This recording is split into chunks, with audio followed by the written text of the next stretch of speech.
Deuxième édition du Forum de l'étudiant guinéen sur l'innovation. Cet événement de 3 jours mobilise plus de 40 000 participants venus de la Guinée, du Burkina Faso, du Maroc, du Sénégal, de la Côte d'Ivoire et de l'Inde.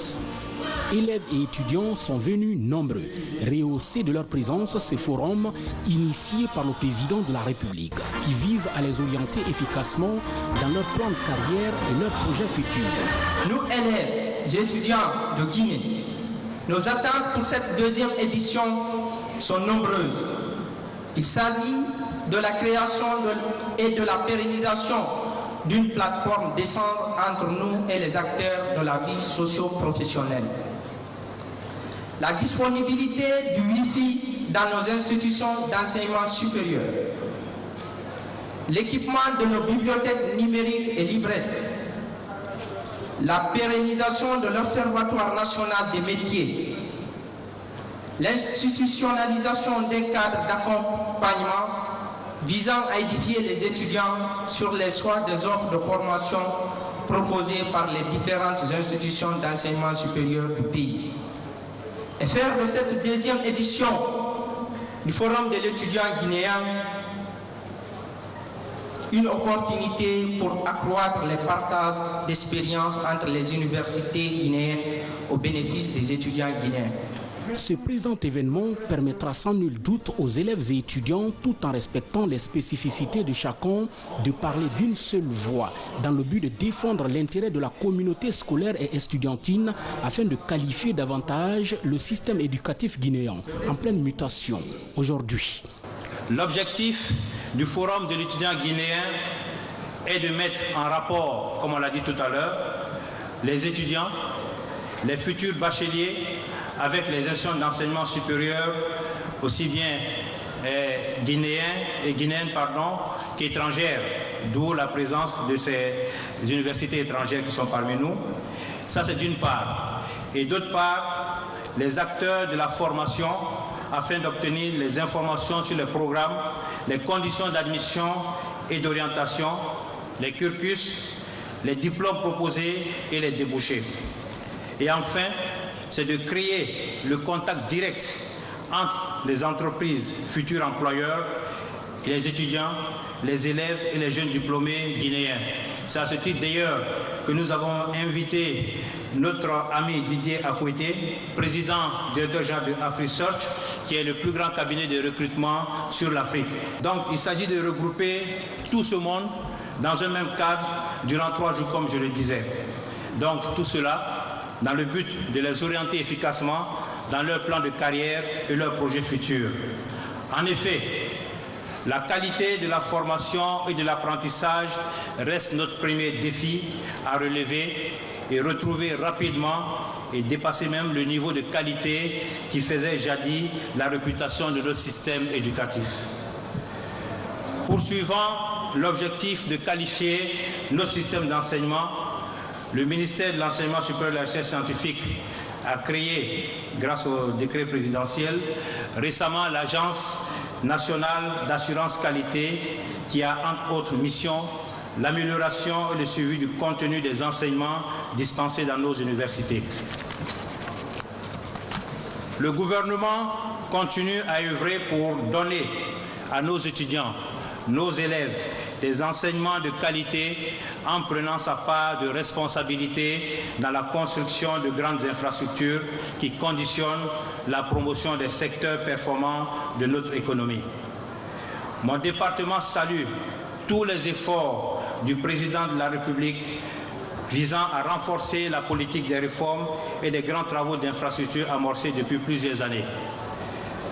Les travaux de rénovation, d'aménagement et les grands investissements entrepris dans nos universités, particulièrement à l'université Gamal Abdel Nasser de Conakry, à l'université de l'Abbé, à l'Institut supérieur agronomique de Farana, à l'Institut supérieur des sciences vétérinaires de Dalaba, à l'Institut supérieur de technologie de Mamou et ailleurs, et bientôt dans un futur proche l'université de Sanfonia, ainsi que la transformation de l'Institut supérieur des mines et de géologie de Bokeh, de la faculté des sciences et techniques de santé en école d'excellence.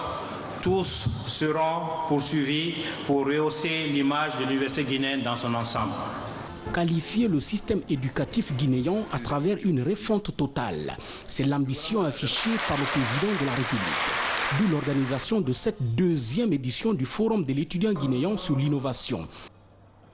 Je tiens d'abord à souhaiter la bienvenue à nos amis venus de loin ou de près, l'Inde, le Maroc, le Sénégal, le Burkina et la Côte d'Ivoire. Je dis à nos frères africains qui sont chez eux, et j'espère que le ministre fera en sorte qu'ils se sentent chez eux.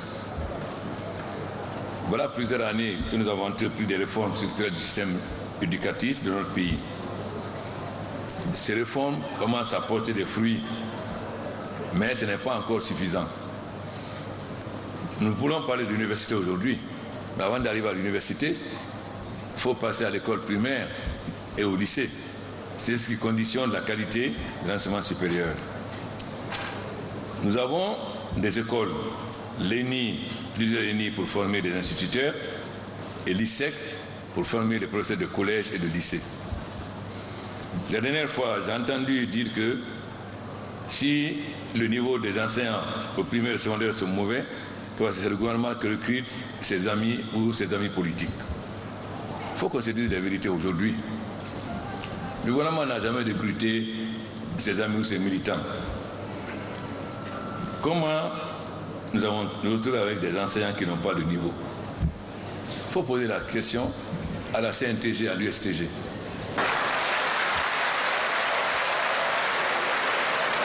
Vous savez, la Deuxième République, à la fin de la Deuxième République, notre regretté président avait une santé qui ne lui permettait pas de gouverner. Les syndicats ont profité de cette position pour prendre l'État en otage, Madame Penda. Vous avez pris l'État en otage pour imposer des choses qui sont contraires à l'intérêt de tout le peuple de Guinée. Voilà comment nous nous sommes retrouvés avec des enseignants qui n'ont aucun niveau. Comment?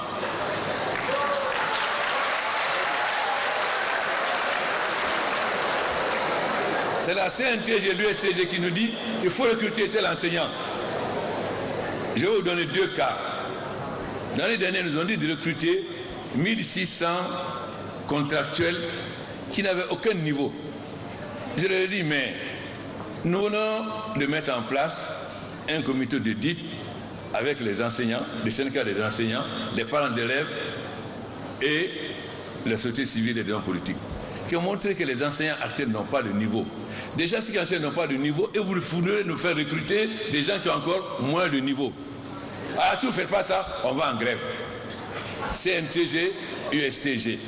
Pas le SLEG, CNTG, USTG. Alors, ça veut dire qu'ils vont en grève, et l'enseignement, et la fonction publique, et les banques. Voilà comment nous avons été pris. On a recruté ces jeunes qui n'ont aucun niveau. Je leur ai dit, déjà les enseignants qu'on a n'ont pas de niveau. J'ai commencé en 2011 à être président. J'ai lu en fin 2010. En 2012, j'ai dit on va faire un test pour qu'on voit, avant de faire les états généraux de l'enseignement. Nous avons organisé en 2012 un test, monsieur le Premier ministre. Nous avons pris 750 enseignants du primaire. On a fait une dictée de CE2. C'est-à-dire, CE2, vous allez à CM1 et CM2 pour faire les certificats d'études. On a mis 20 fautes dans la dictée.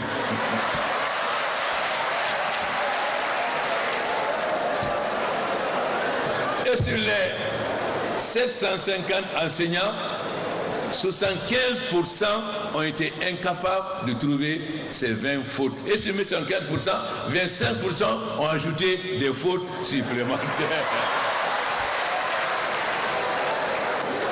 Voilà la situation en 2012. Évidemment, comme en 2012, après les élections, l'opposition occupait la rue, concernant pourquoi on ne travaille pas. On avait le PPTE. Non, on ne pouvait pas, on était faible, on était obligé d'accepter les conditions des syndicats. Comment voulez-vous qu'on se batte pour avoir des PPTE quand d'un côté l'opposition est dans la rue, de l'autre côté les syndicats menacent de faire grève? Voilà comment ils nous ont amenés à recruter des gens qui n'ont aucun niveau.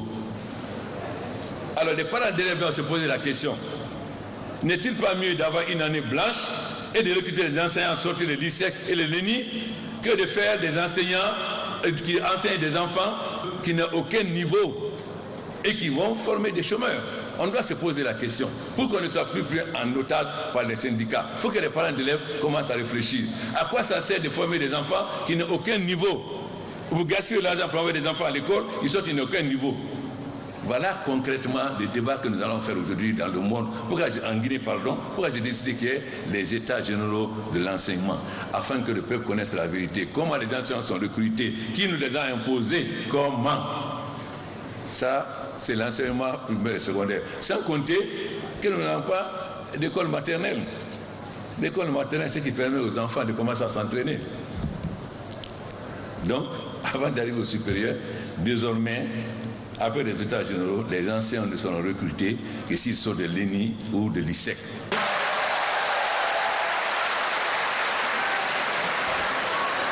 On ne va plus nous imposer de recruter des petits chômeurs qui n'ont aucun niveau et qui vont, parce que ça fait plaisir aux syndicats. Voilà.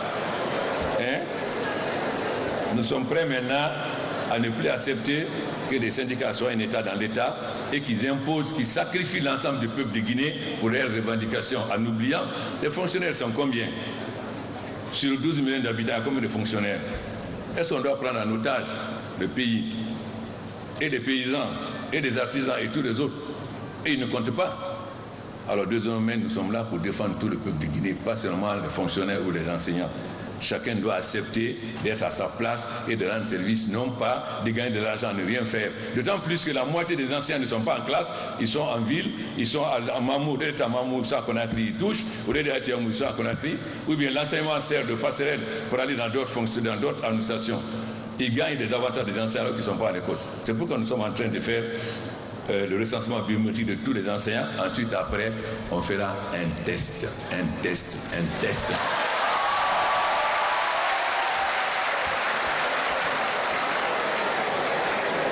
L'année prochaine, aucun enseignant n'enseignera s'il n'a pas réussi au test.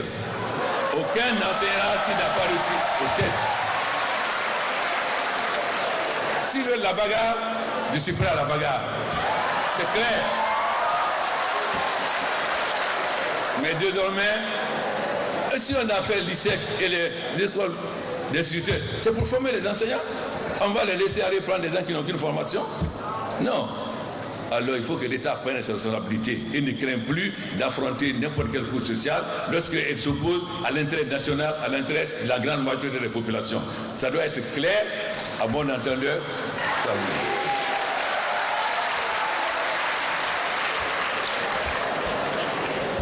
Au niveau de l'enseignement supérieur, nous avons beaucoup d'handicaps.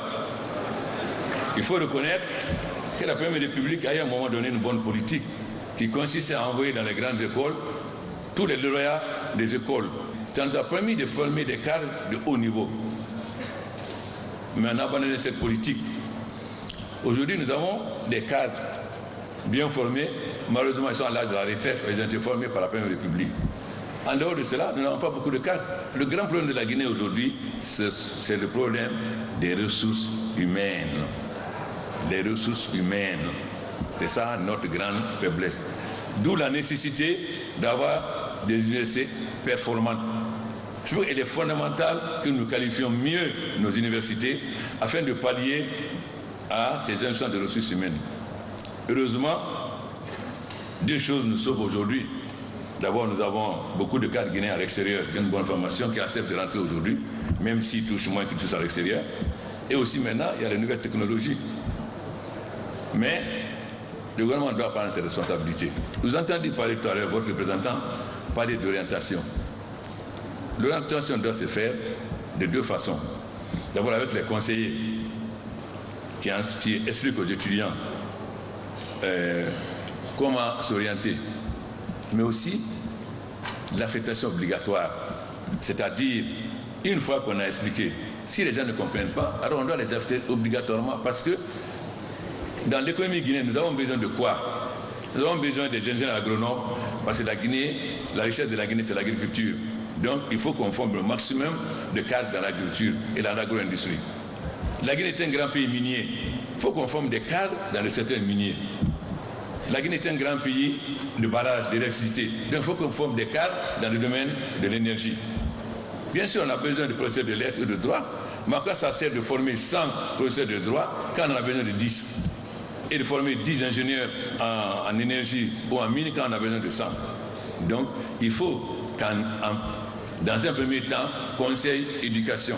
Dans un deuxième temps, orientation obligatoire. Il faut que l'État prenne le courage de ne pas avoir peur des étudiants et de les obliger à être orientés en fonction des intérêts du pays. Parce que ça ne sert à rien de former des étudiants qui vont sortir être chômeurs. Alors que dans d'autres secteurs dont nous avons besoin, on n'a pas d'étudiants. Donc, dans un premier temps, pédagogie, explication. Si ceux qui ne seront pas et n'accepteront pas cela, alors on les aide en fonction de leurs capacités, en fonction des moyens qu'ils ont. S'ils sont forts en physique ou en chimie, on les aide en fonction de cela. En dehors de cela, maintenant, tous les étudiants doivent suivre des cours d'informatique et d'anglais. Je suis désolé. Je suis désolé, mon cher ami ambassadeur de France, mais je suis obligé de le dire. Parce qu'aujourd'hui, les nouvelles technologies... Les nouvelles technologies aujourd'hui, tout le monde parle anglais. Vous savez, j'ai fait des remarques à mes amis à Davos. J'ai dit, mais on nous dit de défendre la francophonie. Mais vous venez à Davos, vous parlez en anglais. Comment voulez-vous défendre la francophonie?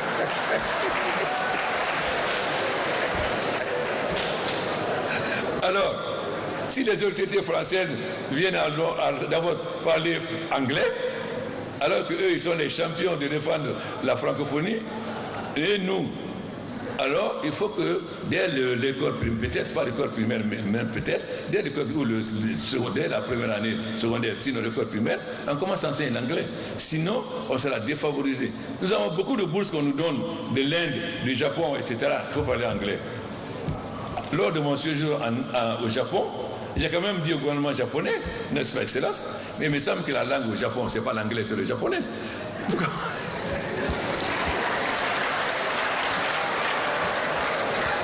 Et pourquoi vous nous obligez à n'envoyer que des étudiants qui parlent anglais? Bon, voilà donc notre handicap. On a beaucoup de bourses, mais voilà l'handicap. On a eu beaucoup de bourses de Corée du Sud, de Thaïlande, etc. Mais ils demandent tous d'envoyer des gens qui parlent anglais. Donc, il faut qu'on ait le courage de reformer notre système d'enseignement. L'enseignement doit être lié à l'économie. En ce moment, les gens qui sortent ne sont pas chômeurs et notre économie a des cadres dont elle a besoin s'ils sont formés. Et deuxièmement, aujourd'hui, évidemment, nous sommes en train de construire des universités. C'est bien, mais ça ne suffit pas. Parce qu'il faut doter ces universités de moyens qui permettent aux étudiants d'avoir accès réellement à la 4e révolution industrielle. Je suis heureux que nous ayons demandé au président Sissi qu'en faisant la rénovation des anciens bâtiments de Gamal, qu'il dote de toutes les structures modernes, c'est-à-dire des câbles et tout, etc., qui permettent à ces bâtiments d'être équipés comme les nouveaux bâtiments, afin que les étudiants qui sont dans ces bâtiments puissent avoir à la nouvelle technologie, c'est-à-dire au VSAT, etc. Parce que dans le monde d'aujourd'hui, on n'a pas besoin d'avoir une bibliothèque avec 100 000 livres. On a besoin de quelques livres, puisque à travers les nouvelles technologies, on peut avoir des livres dans n'importe quelle bibliothèque. Aujourd'hui, l'université d'Alexandrie a signé un accord avec Gamal pour que les étudiants de Gamal puissent avoir accès à tous les ouvrages qui sont à l'université d'Alexandrie. Et si vous voyez par exemple l'hôpital d'Onka, les étudiants en médecine n'auront plus besoin d'aller s'arrêter derrière le chirurgien pour suivre. Ils seront chez eux, ils suivront sur l'écran comment le chirurgien opère. Donc ils n'ont plus besoin, et il y a beaucoup plus d'étudiants qui pourront suivre. Mais aussi, si notre médecin, à un moment donné, est calé, il peut se faire assister par un professeur à Paris, aux États-Unis, au Japon ou en Chine, qui va lui dire comment guider afin qu'il puisse opérer. Voilà donc ce qui fait que notre retard peut être aujourd'hui notre chance. Parce que si notre retard, nous sommes en retard par rapport au Sénégal, la Côte d'Ivoire, etc., mais cet retard peut être notre chance pour les dépasser, c'est-à-dire aller vers les technologies les plus modernes, faire en sorte qu'aujourd'hui, c'est nous qui envoyons des malades au Sénégal et en Côte d'Ivoire. Je leur dis qu'à partir de 2019, c'est eux qui enverront des malades en Guinée, parce que nous aurons eu... Tout simplement parce qu'étant les derniers venus, nous avons la chance d'utiliser les technologies les plus avancées, les plus modernes. Voilà donc la chance que nous avons aujourd'hui. Mais cette chance, elle ne tombe pas du ciel. Il faut que nous ayons la capacité de donner le moyen à nos étudiants. D'abord, nous sommes en train de faire 4000 de fibres optiques. C'est bien. Le ministre est très content. Mais j'ai vu le Rwanda. Le Rwanda a déjà 4000 km de fibres optiques. Le Rwanda, je crois, ça fait à peu près 20 000 ou 30 000 km², je crois. Et la Guinée fait 240 000 km². Alors donc, si on était fait de 4 000 km², si on se compare au Rwanda, c'est-à-dire qu'on a encore beaucoup à faire. Mais au moins, les 4 000 km² qui sont de Toulouse et les transferts qu'on va faire vont permettre aux jeunes Guinéens, n'importe où il est sur le territoire guinéen, à Yomu, à Mandiana, à Tougué, à Luluma, ou je sais pas, etc., d'avoir accès à l'Internet. Ce qui va lui permettre d'avoir les mêmes avantages que les jeunes qui sont à Conakry et qui va casser l'exode rural, qui fait que les gens viennent envahir les banlieues de Conakry, ils sont chômeurs et ça développe le banditisme, le trafic de drogue et tout ce que vous voulez. Donc, avec la fibre optique, nous sommes aujourd'hui en mesure de permettre aux étudiants et aux élèves, même aux écoles primaires, d'avoir accès aux nouvelles technologies. Cela est extrêmement important pour nous permettre d'avancer. Ensuite, évidemment, dans les domaines où notre économie est la plus forte, comme les mines, il est extrêmement important que nous ayons non seulement des écoles d'excellence, mais des écoles sous-régionales, c'est-à-dire que l'université de Bokeh soit transformée en université sous-régionale qui permette aux autres pays d'envoyer des étudiants ici. Je suis heureux et je félicite nos amis chinois puisque la province de Chongqing est là, ils sont partis à Bokeh, ils vont nous accompagner pour pouvoir en faire non seulement le jumelage, mais pouvoir transformer l'université des mines de Bokeh en université régionale qui peut permettre à nos amis. Bien sûr, les amis sénégalais ont eu l'avantage, pendant la période coloniale, la France a fait bien ponter haute pour nos pays. Donc nous avons été désavantagés. Mais il faut qu'aujourd'hui, maintenant, nous profitons aussi de nos avantages pour avoir des écoles régionales qui permettent aux étudiants ivoiriens, sénégalais, burkinabés et autres de venir étudier les mines en Guinée. Voilà ce qui est important dans ce secteur. Mais il est important aussi ce forum. Pourquoi? Il faut qu'il y ait un échange entre les étudiants, les professeurs et les hommes d'affaires. Il faut aller beaucoup plus loin. Je sais que les universités n'aiment pas cela, mais il faut que dans les écoles professionnelles comme dans les universités, il faut que dans le conseil d'administration, il y ait des gens des métiers, des professionnels, qu'on accepte que l'école des mines, il y ait des miniers dans le conseil d'administration, qu'en Gamal et autres, qu'il y ait des gens des professions de l'industrie de l'agriculture dans les conseils d'administration. Parce que c'est ça qui va qualifier, c'est eux qui non seulement leur permettent de savoir quelles sont les opportunités d'emploi quand les étudiants vont sortir, mais aussi de bénéficier de leur expérience. Donc il faut qu'on revoie la composition des conseils d'administration tels qu'ils sont aujourd'hui pour introduire les professionnels dans le cadre de ces conseils d'administration. Je sais que les enseignants n'aiment pas beaucoup cela, mais c'est une nécessité et nous allons le faire.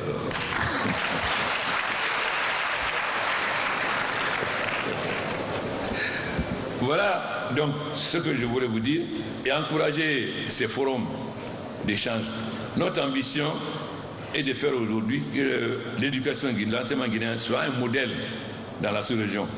Pas parce qu'on est meilleur que les autres, mais parce que notre retard nous permet, en allant vers les technologies les plus avancées, de dépasser les autres. Parce que c'est notre retard, puisque c'est comme si vous avez, en France par exemple, les maisons avec l'amiante. Bon, aujourd'hui vous êtes obligé de vous battre pour enlever l'amiante, parce que c'est mauvais pour la santé. Nous qui venons, nous savons cela. Donc, nous faisons des maisons où il n'y a pas d'amiante. Ou bien, le Japon, où il y a des tremblements de terre, donc vous faites des maisons qui tombent. Aujourd'hui, avec les nouvelles technologies, nous pouvons faire des maisons qui résistent aux tremblements de terre. Donc, ce n'est pas parce que nous avons plus de mérite que les autres, mais c'est parce que notre retard, qui était un handicap, peut nous permettre aujourd'hui d'être les plus avancés à cause des nouvelles technologies et de l'avancée de la science. Voilà ce qui est important. J'explique bien, parce que les Guinéens ont le nationalisme étroit. Ils vont dire maintenant, le président a dit qu'on est meilleur que les autres.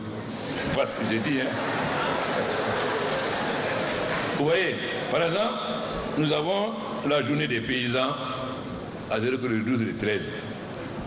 J'ai vu dans le programme échange d'expériences, etc. Je demandais, mais vous avez invité les Marocains, vous avez invité les Français, vous avez invité les Ivoiriens, vous avez invité les Ghanéens, les Camerounais, vous avez fait l'échange d'informations avec qui? Avec qui? Entre Guinéens? Et ça, c'est échange d'expérience. Voilà le nationalisme étroit des Guinéens. Voilà le nationalisme étroit. Quand on veut faire l'échange d'expérience, on fait avec les autres pour bénéficier de leur expérience.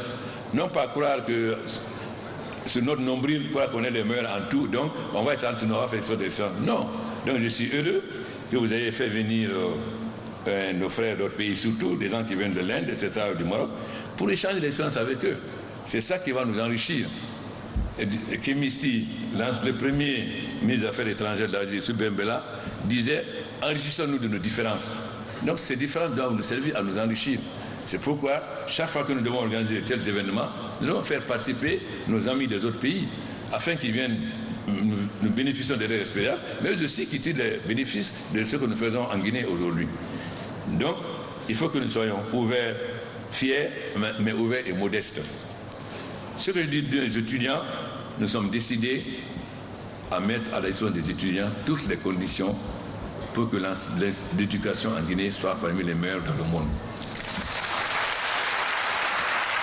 En dehors de ce que nous allons faire, dans l'accord stratégique avec la Chine, nous avons la condition de 4 grandes universités. Ils sont Fonia, l'ABI, notre université, l'ABI, Cancan, Zéro-Corée. Un autre de notre point faible aussi, c'était l'enseignement professionnel. Parce que tout le monde ne va pas à l'université. Mais là aussi, on était très en retard. Grâce à nos amis marocains qui sont venus faire l'audit de notre enseignement professionnel.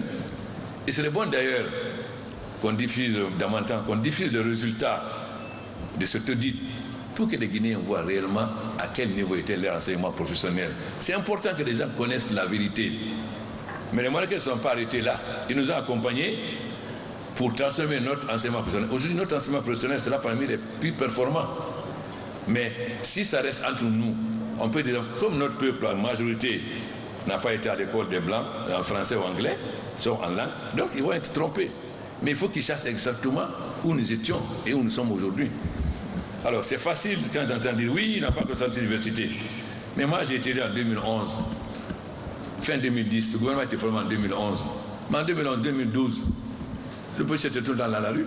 Malgré ça, on a eu le PPTE. Ensuite, on a eu le Bola pendant 2 ans. Tout le monde sait ce que le Bola a fait à notre économie. Mais malgré cela, nous avons encore des réalisations qui ont été faites sur la République. Ça se passe commentaire devant le peuple. Voilà la réalité qu'on ne montre pas aux étudiants. Vous voyez, on n'a pas construit. Mais Gamal a été construit quand? Les universités ont été construites quand? Pourquoi, si les gouvernements passés avaient fait des choses, nous, si on vient, on fait d'autres. On ne va pas faire ce que les autres n'ont pas fait. Hein? Bah, j'ai dit au président Maki, vous êtes content que Wade ait fait l'autoroute? Parce qu'avant, pour aller pour sortir de Dakar, c'était la Corée de la Bannière. C'est bien aujourd'hui qu'il y ait le nouvel aéroport. C'est bien qu'Alassane ait 2 millions de cacao ou de café, etc. Mais ça a été fait avant. Et nous, de quoi on a hérité en Guinée? En 2011, de quoi nous avons hérité? Voilà la vérité qu'il faut dire aussi aux gens. Qu'on ne parle pas comme ça, sans savoir d'où nous venons. Quand un étranger venait ici, il faisait une nuit, il partait. Vous passez une nuit au Novotel, le lendemain vous partez, tout le monde sait cela. Donc, il faut qu'on ne mente pas à la jeunesse. Il faut que la jeunesse connaisse son histoire. Malheureusement, les jeunes Guinéens ne sont pas curieux. Ils ne cherchent pas à savoir quelle est l'histoire de notre pays. Qu'est-ce qui s'est passé pendant des années? Pendant la période coloniale, après la période coloniale, qu'est-ce qui s'est passé? Parce que l'histoire d'un peuple a tous des aspects positifs et négatifs. Parce que c'est l'expérience du peuple. Et je n'ai jamais négatif à 100%. Bien sûr, nous avons combattu la colonisation sans se faire s'ouvrir. Mais la colonisation a eu des aspects positifs, il n'y a pas que des aspects négatifs. Donc, lorsqu'on est responsable, on élimine les aspects négatifs et on continue les aspects positifs. Malheureusement, on n'a pas cette habitude en Guinée. En Guinée, on a l'habitude de faire table rase. La première république est venue, tous les blancs ont fait, c'est mauvais, allez. Chut. C'est comme quelqu'un qui lave le bébé, au lieu de jeter l'eau sale, il jette l'eau sale, le bébé avec l'eau sale. Non, il faut faire de nouveau un nouveau bébé. Voilà la première république. La deuxième république est venue avec le Fonds monétaire, non, c'est l'étatisme, etc. Allez, il faut balayer tout ça. Les entités d'État, les banques, allez, tout privatiser. Donc, on a jeté le bébé avec le bébé, on a recommencé à zéro. Mais, pendant la période coloniale, les Guinéens ont travaillé. Pendant la période, les Guinéens ont travaillé, donc il y a l'excellence du peuple. Donc, l'histoire, ce n'est pas seulement des dirigeants, c'est aussi le travail du peuple. Le travail du peuple ne peut pas être négatif à 100%. Donc, il faut que nous apprenions à étudier notre histoire et à voir qu'est-ce qui est positif, que nous considérons ce positif, et qu'est-ce qui est négatif, dont nous devons nous débarrasser. Ce que je disais hier aux traditionalistes, souvent on dit oui, on fait ça parce que nos ancêtres l'ont fait, nos grands-pères l'ont fait. Mais je leur ai demandé, est-ce que ton grand-père avait des téléphones portables? Est-ce que ton grand-père, quand il venait de Kankan ou là-bas à Conakry, est-ce qu'il venait par avion? Donc, c'est à nous aussi à encourager les traditionalistes. Parce qu'on dit que notre peuple est analphabète. Il est analphabète en français, en anglais ou en espagnol. Il n'est pas analphabète dans sa langue. Donc, d'où l'importance de privilégier les langues nationales. Pas Coca, Lola, comment ça s'appelle là? Pas Coco Lala, hein? Pas Coco Lala, mais de former des enseignants, d'avoir des syllabaires, afin que les gens puissent, dans l'air national, avoir accès au savoir. Aussi, nous devons tenir compte des avantages de la Guinée. J'ai vu que vous avez un centre de plantes médicinales à Conakry. Mais ce n'est pas mieux d'avoir ce centre à Massanta, ou à Forêt des Diamants, on a toutes ces plantes médicinales. Est-ce à Conakry ou c'est à Massanta? Il faut réfléchir, monsieur le ministre de l'Enseignement supérieur. Il faut tenir compte des avantages dans un pays, voir concrètement quelle université doit être où. Je suis content que vous ayez certains à Tolo ou à Farana, mais il faut voir aussi quels sont les avantages. Ensuite, à quoi ça sert que nos chercheurs fassent des recherches dans la médecine si nos hôpitaux n'utilisent pas ce qu'ils découvrent? Et surtout, si les gens qui trouvent n'ont pas de brevet. J'ai expliqué aux traditionnalistes hier que la force de la médecine chinoise, c'est d'allier la médecine traditionnelle avec la médecine moderne. En Afrique, nous avons de très bonnes connaissances en médecine pour soigner. Mais comme la personne qui soigne, c'est son gagne-pain, en Europe, aux États-Unis, en Chine, partout, quand vous développez quelque chose, vous avez le brevet.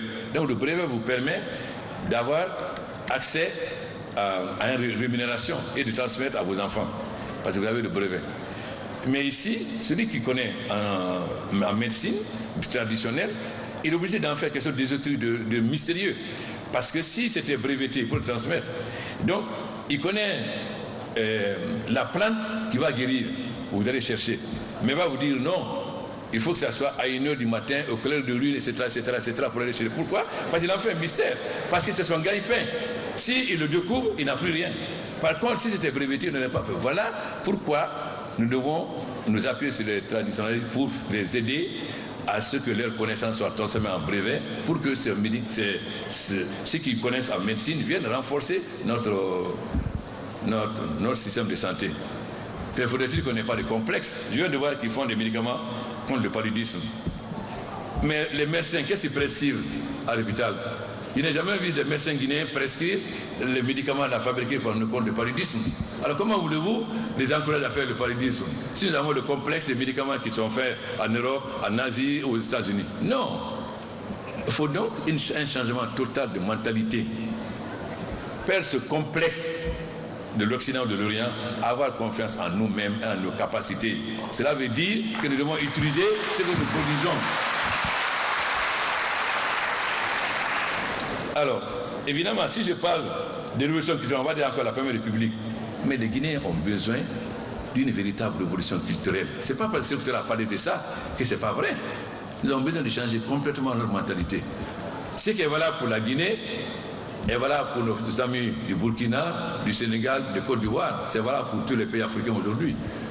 Donc nous devons avoir confiance en nous-mêmes, confiance en nos capacités, confiance à ce que nous réalisons. Consommer ce que nous produisons et produire ce que nous consommons. Voilà ce qui doit prendre l'Afrique.